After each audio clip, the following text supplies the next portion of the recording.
Hello and welcome to my guide to the Marksmanship Hunter in Warlords of Draenor. This is currently the highest DPS Hunter spec, so it's certainly worth learning. Now in this guide I'm just going to go over gems and enchants, talents, then the actual rotation, and a few other useful things. You can click around the place using the menu on the screen, and that can just take you to the various sections.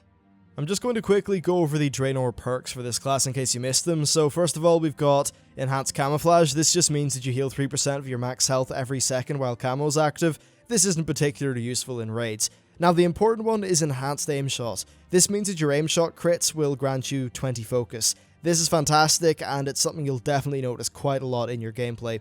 Then we've got Improved Focus, which increases our max focus by 20, and finally Enhanced Kill Shot, which means that our kill shot can now be used on targets with 35% or less health, which is very powerful. So first of all, let's cover gems and enchants. This is a greatly simplified system in comparison to how it was in past expansions. There are basically just less enchants going around. There's less enchant sockets, or spaces, and there's also less gem sockets. Gems are now an additional bonus on gear, similar to how, say, Warforged worked in patch 5.4. And these gem slots are all prismatic. So what you want to do is go for the best possible quality critical strike enchant for your neck, back, and rings. And then you want to go with the megawatt filament for your weapon enchant. As far as gems go, you just want to use the greater critical strike talidite in any slots that you get. It really is pretty simple. Critical strike is the best secondary stat for marksmanship. Many things actually synergize off it, so you want lots of crit. Alright, let's move on to talents. So the initial sort of few tiers of talents are generally a little bit more personal choice, but then after the level 60 talents, everything is pretty much set in stone in terms of being optimal. Now at level 15, I personally like to go for post haste. I just like how this plays out. I like having the movement speed increase, and it's just a talent choice that I'm pretty comfortable with.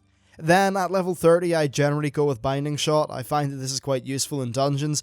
Werven Sting is also great if you need to CC 2 targets, but yeah, I use Binding Shot by default.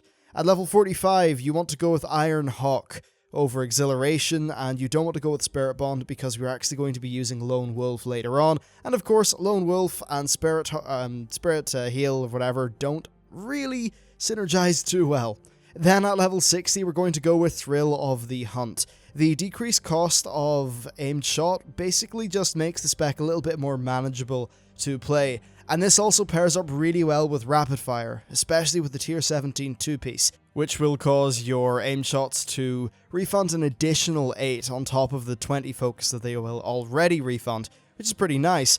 Now, one of the nice things about this Thrill of the Hunt sort of choice is that you can sometimes just line it up really well so that as soon as your rapid fire comes off cooldown, you've got a whole bunch of thrill procs, which can work out extremely well. Next, at level 75, we are going to go with Murder of Crows. Now this talent's a bit different than how it was in Mists of Pandaria. It's got a 1 minute cooldown, and if its target dies with murder on them, then the cooldown is reset. And damage wise, this simply outperforms the other talents in this tier. Next, for level 90, I'm going to recommend Glaive Toss for mostly single target situations. If there's a boss or an encounter with an insane amount of AoE, then Barrage will actually edge out, but for most situations, Glaive Toss is going to be the highest DPS answer. Another nice thing about Glaive Toss is that its 15 focus cost means that it's just quite usable.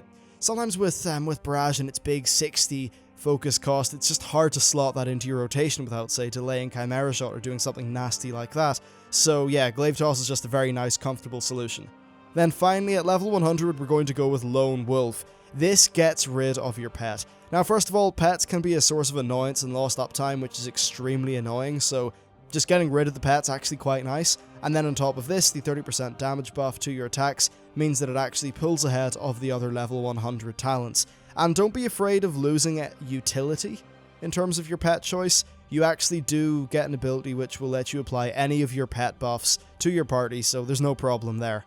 As far as major glyphs go, there's only really 2 that I would consider to be mandatory. Glyph of Animal Bond will increase the healing that you receive by 10%, so obviously in a raid situation that's extremely useful. And then also I recommend going with the Glyph of Deterrence. Now this means that your Deterrence's damage reduction component will be increased by 20%. This is just fantastic, because often there are times when you're going to get damage that deterrence just doesn't reflect, or, blocks, so having the extra damage mitigation is very handy, and it could save your life, and at least it will make your healers happy. Now, in terms of your other choices, well, I just recommend reading through the spellbook and selecting something from there. Honestly, not that many of them are especially useful. I suppose the Glyph of Tranquilizing Shot's one that I would definitely go for if I was using Tranq Shot quite a bit. It just removes the focus cost of Tranq Shot, but gives it a 10-second cooldown. There's also the Glyph of Mirrored Blades, which causes spells to reflect off and just bounce back at the enemy, but that doesn't work against raid bosses, so it's really more of a PvP thing. And any of the pet-related ones are going to be useless because you don't use a pet with this spec, so yeah, I don't know, there's not really too much else. Finally, I don't think any of the minor glyphs are particularly essential, so just read through the list and pick any that you find to be particularly interesting and put them on. It really doesn't matter in the grand scheme of things. Next, let's talk about the rotation for Marksmanship. Now, the rotation is actually pretty easy.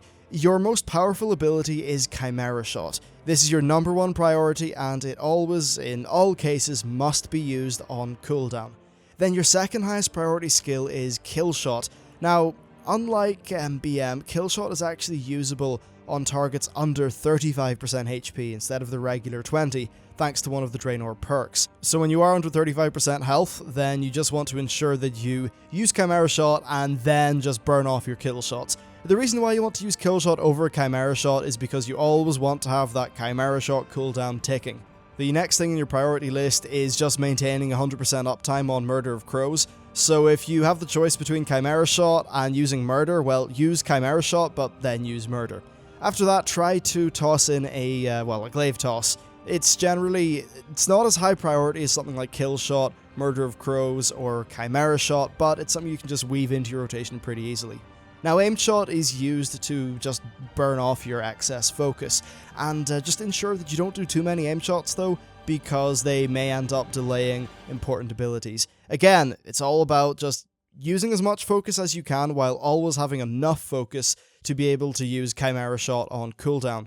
Now, of course, you do want to prioritize using a Thrill of the Hunt procced aim shot over a regular aim shot because, well, it's just very mana efficient. Then finally, you want to use Steady Shot to regen your focus. Now, Marksmanship AoE, in my opinion, isn't that great, so in AoE situations where it's only a few mobs, just maintain your single target rotation. And if you're fighting 6 or more mobs, generally around 6 I find is the best time to just replace Aim Shot with Multi-Shot, and then just use trap-launched explosive traps. But really, you're mainly going to be doing single target anyway, so it should be fine.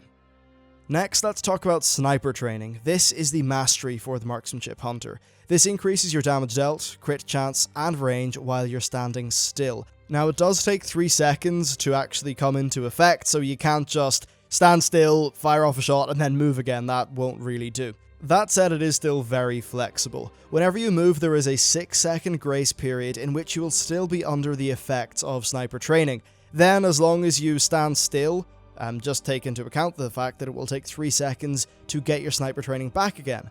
This means that you can maintain 100% Sniper Training uptime as long as you move in 3-second bursts. So planning your movement with things like, say, Post Haste is going to be very effective because you'll be able to cover a lot of distance in only 3 seconds, meaning that you always have that Sniper Training buff.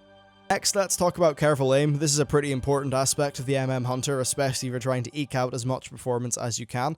So Careful Aim basically means that when your target is above 80% health, or whenever your rapid fire is active, then the crit chance of your Steady Shot and Aim Shot is increased by 60%. So basically, this means that while Careful Aim is active, you want to pack in as many aim shots as you possibly can, while still keeping Chimera Shot on cooldown. I've actually found that I get better results when I just forget about using Glaive Toss entirely and make use of the crit striked up aim shots. Do remember that your aim shots will have if they crit, they will regenerate 20 focus. So having this 60% crit chance increase means that you're just going to have loads of focus, and it feels pretty nice. You do a lot of damage. Now, this also synergizes very well with the Tier 17 2-piece, which will cause your aim shot crits to refund an additional 8 focus on top of the 20 that they already generate. So honestly, if you've got say a Thrill of the Hunt, and you're at the very start of a fight and you've just used your rapid fire, there will be times when you're just spamming aim shots and essentially gaining focus. It's pretty crazy, but certainly it does do a lot of damage. Okay, so that is it for the Hunter guide. Hopefully you found it useful. Certainly it's a spec that I think I've personally been enjoying quite a bit. It just seems to click quite well, and in general I sort of like the flow of the rotation. It's not particularly hard, but that just means that I can focus more in the fight. Or at least that's what I tell myself, and then I sort of do proceed to fuck up the fights, but hey, whatever. It's a pretty decent spec, and hopefully you will enjoy it. Anyway, that's it for the video. Be sure to check out my channel for loads more Warlords of Draenor guides, including garrisons, leveling, gearing up, and many different other things. Thank you very much for watching the video, and I'll see you next time.